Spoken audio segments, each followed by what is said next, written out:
আসসালামু আলাইকুম স্যার। ওয়ালাইকুম আসসালাম। আমার নাম হলো এস.কে. রন্দর্নে, deputy engineer, government of Maharashtra, water supply department. আমি একজন অমুসলিম, নন মুসলিম। আমার প্রশ্নটা হলো যে আমাদের এই পৃথিবীতে কেন এত ধর্ম সৃষ্টি হয়েছে? আমাদের চারপাশে এত বেশি ধর্ম কেন? এখানে একটা সেন্টেন্স লেখা আছে পিস টিভি লোগোর নিচে, যে পিস টিভি মানবতার সমাধান।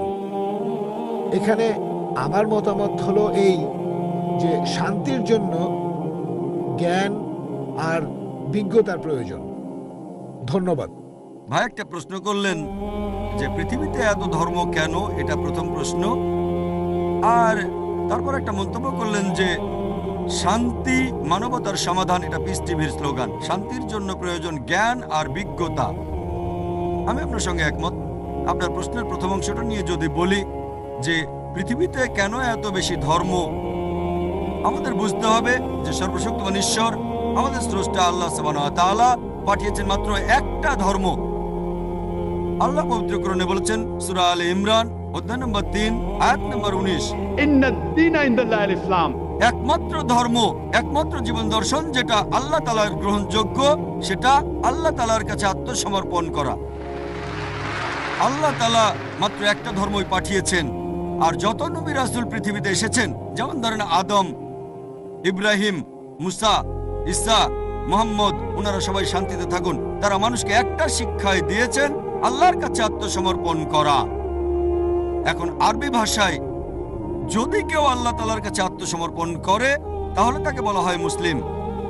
আর ইসলাম, এই আরবি শব্দটার মূল আরবি শব্দটা হচ্ছে সালাম, যার মানে শান্তি।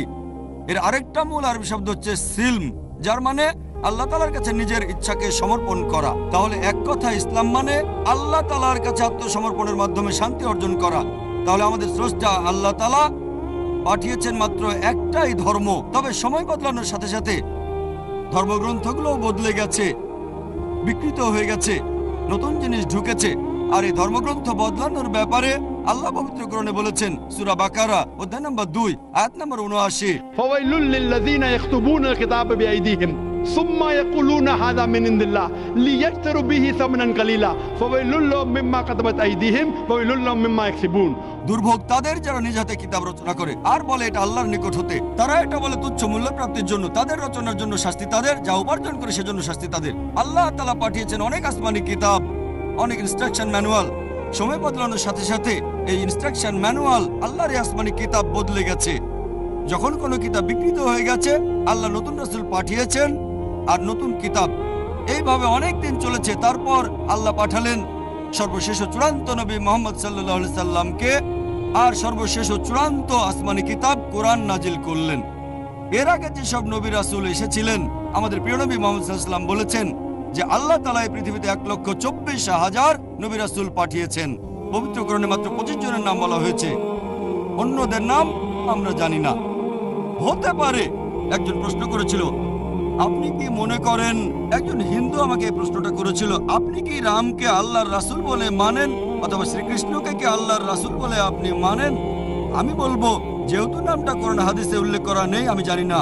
আমি জানি না, হতে পারে রাসূল অথবা নাও হতে পারে, নিশ্চিত করে বলতে পারছি না। তবে একথাটা মানতে হবে, যেসব নবী রাসূল এসেছেন নবী মুহাম্মদ সাল্লাল্লাহু আলাইহি ওয়াসাল্লামের আগে, তারা ছিলেন সেই সময় আর সেখানকার মানুষের জন্য। তাহলে রাম যদি আল্লাহ রাসূল হয়েও থাকেন, যদি কৃষ্ণ আল্লাহ রাসূল হয়েও থাকেন, তারা এসেছিলেন সেখানকার মানুষ আর সেই সময়ের জন্য। বর্তমানে পৃথিবীর সব মানুষ, তারা থাকতে পারে ভারতে অথবা আমেরিকায় বা সৌদি আরবে বা কানাডায় বা ইংল্যান্ডে, পৃথিবীর যে কোনো জায়গায় তারা মানবে সর্বশেষ ও চূড়ান্ত নবী মুহাম্মদ সাল্লাল্লাহু আলাইহি সাল্লামকে এবং সর্বশেষ ও চূড়ান্ত আসমানি কিতাব পবিত্র কোরআন।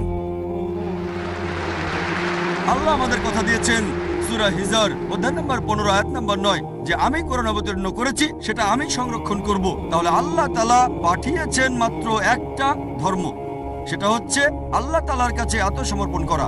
ইসলাম মানে আল্লাহর কাছে আত্মসমর্পণ করার মাধ্যমে শান্তি অর্জন করা। আর আপনি বললেন জ্ঞান এবং বিজ্ঞতা দিয়ে শান্তি অর্জন করা যায়। হ্যাঁ, কার কাছ থেকে জ্ঞান? সবচেয়ে সেরা কে? আল্লাহ তাআলা আমাদের স্রষ্টা। কে সবচেয়ে জ্ঞানী? আল হাকিম, তিনি আল্লাহ সুবহানাহু ওয়া তাআলা মহান স্রষ্টা। তাহলে শান্তি অর্জনের সেরা উপায় হচ্ছে সেই জ্ঞান এবং নির্দেশনা মেনে চলা যেটা আমাদের স্রষ্টা আল্লাহ সুবহানাহু ওয়া তাআলা পাঠিয়ে